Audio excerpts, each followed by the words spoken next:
Jangan lupa like, komen, dan subscribe channel YouTube TVRI Bengkulu, serta nyalakan lonceng notifikasinya.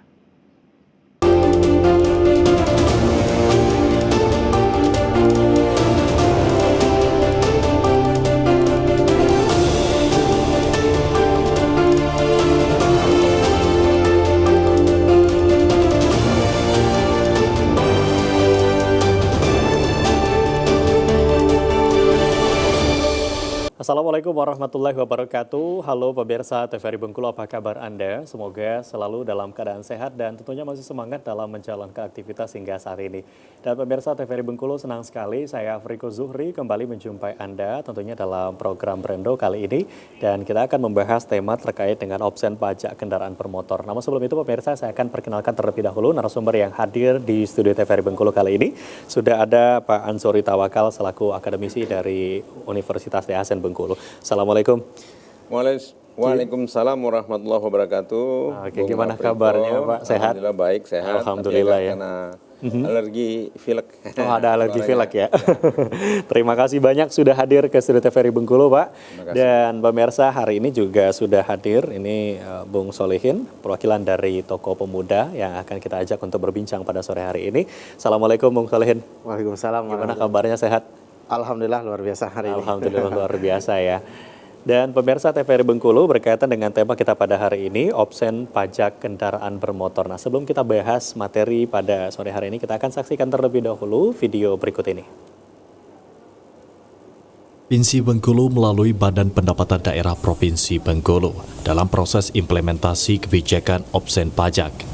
Penerapan opsen pajak ini merupakan implementasi Undang-Undang Nomor 1 Tahun 2022 tentang hubungan keuangan antara pemerintah pusat dan daerah. Opsen pajak bukanlah kenaikan pajak baru, melainkan mekanisme pembagian kewenangan pemungutan pajak antara pemerintah provinsi dan pemerintah kabupaten kota. Kebijakan ini bertujuan untuk menyederhanakan administrasi perpajakan dan meningkatkan efektivitas penerimaan pajak daerah secara keseluruhan. Pemerintah Provinsi Bengkulu hanya memfasilitasi penerapan opsen tersebut sesuai ketentuan perundang-undangan. Pemerintah Provinsi hanya memfasilitasi mekanisme pembayaran melalui UPTD PPD. Penerimaan opsen pajak nantinya masuk ke rekening kas umum daerah sebesar 66% dari tarif pengenaan PKB dan BBNKB. Penerapan opsen ini bukan hanya berlaku di Bengkulu, tetapi juga dilaksanakan serentak secara nasional sejak 5 Januari 2025 lalu, sesuai amanat undang-undang. Implementasi opsen pajak akan dilakukan secara bertahap dan dengan mempertimbangkan kondisi ekonomi masyarakat. Pemerintah Provinsi Bengkulu berharap implementasi opsen pajak dapat memberikan kontribusi positif terhadap peningkatan pendapatan daerah yang akan digunakan untuk membiayai berbagai program pembangunan dan pelayanan publik. Untuk lebih jelas terkait opsen pajak kendaraan bermotor, kita bahas tuntas dalam Brendo sore ini. Ya pemirsa TVRI Bengkulu, itulah sekilas pembahasan kita pada hari ini terkait dengan opsen pajak kendaraan bermotor yang akan kita bahas bersama dengan narasumber yang sudah hadir, Pak Ansori Tawakal dan juga Bung Solihin. Dan sebetulnya pada sore hari ini kita juga mengundang satu narasumber dari Bapenda, namun terkendala untuk dapat hadir pada sore hari ini. Dan kita akan berdiskusi membahas terkait dengan opsen pajak. Ini kan kalau kita bicara terkait opsen pajak, ini berita yang lumayan menghebohkan juga di media sosial ataupun di informasi-informasi yang kita lihat berkaitan dengan opsen pajak ini. Banyak masyarakat yang merasa diresahkan dan lain sebagainya. Mungkin ada beberapa hal yang perlu kita bahas gitu untuk mengetahui, mungkin masyarakat pun yang belum tahu akan lebih tahu terkait dengan bagaimana penerapan dan juga sistem dari opsen pajak ini sendiri. Nah, sudah ada perwakilan Tokoh Pemuda dan juga dari akademisi kali ini. Kalau dari Pak Ansori Tawakal sendiri melihat opsen pajak yang ini akan diterapkan di 2025 ini seperti apa gitu? Baik Bung Apriko, jadi kalau kita melihat dari regulasinya bahwa opsen pajak ini adalah implementasi Undang-Undang Nomor 28 ya 2022 yang harus dieksekusi tanggal 5 Januari 2025. Yeah. Artinya secara regulasi barangkali kenaikan opsen pajak ini betul tadi sudah sampaikan oleh video dari video cuplikan TVRI. Cuplikan TVRI itu artinya adalah dalam rangka meningkatkan pendapatan asli daerah khususnya untuk kabupaten kota, kan ada PPKB dan PPNKB. Nah, kemudian yang melaksanakan tentu adalah perwakilan atau eselon 3 ya, eselon 3 secara struktural di bawah OPD Bapenda Provinsi Bengkulu yang ada di masing-masing kabupaten kota. Di kabupaten kota itu menerima bagian setelah dipungut. Nah, tentu dari sisi substansi kita bolehlah artinya bahwa upaya pemerintah ini dalam rangka memberikan perimbangan fiskal ya, yang selama ini bersumber dari pajak. Tapi dalam implementasinya tentu yang menjadi panik itu informasinya hanya di Provinsi Bengkulu. Nah, kenaikan offset 66% itu saya pikir ini dipukul rata.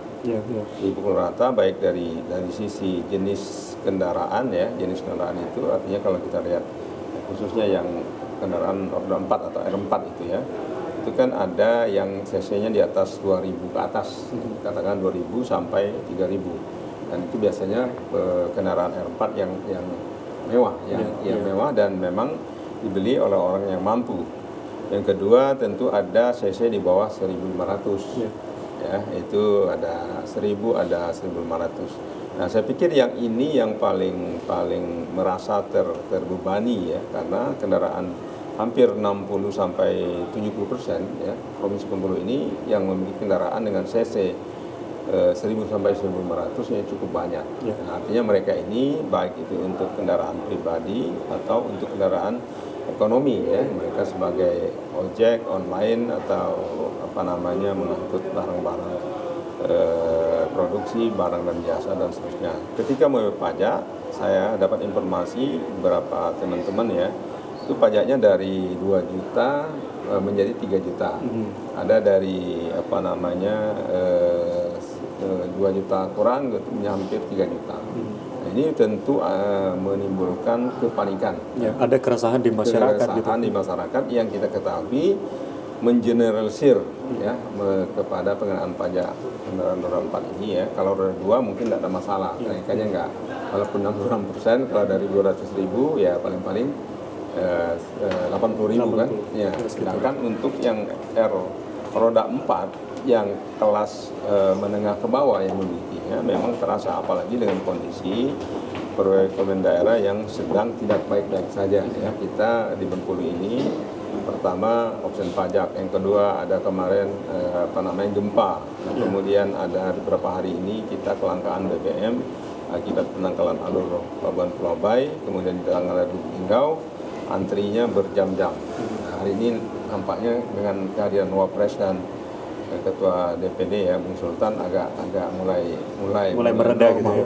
Mulai normal. Tapi saya tadi malam kemarin masih cari bensin dapatnya turbo 13 liter lagi. Nah, Ya, artinya memang kalau kita melihat dari opsen pajak ini sendiri, kita melihat dari kalangan masyarakatnya gitu ya. Tadi melihat menyesuaikan dari cc kendaraannya, ini juga yang menjadi tahun kendaraannya juga. Tahun kendaraan dan sebagainya. Nah, ini sebetulnya menjadi keresahan yang saat ini masih dipertanyakan oleh masyarakat ini seperti apa gitu, lebih jelasnya gitu ya.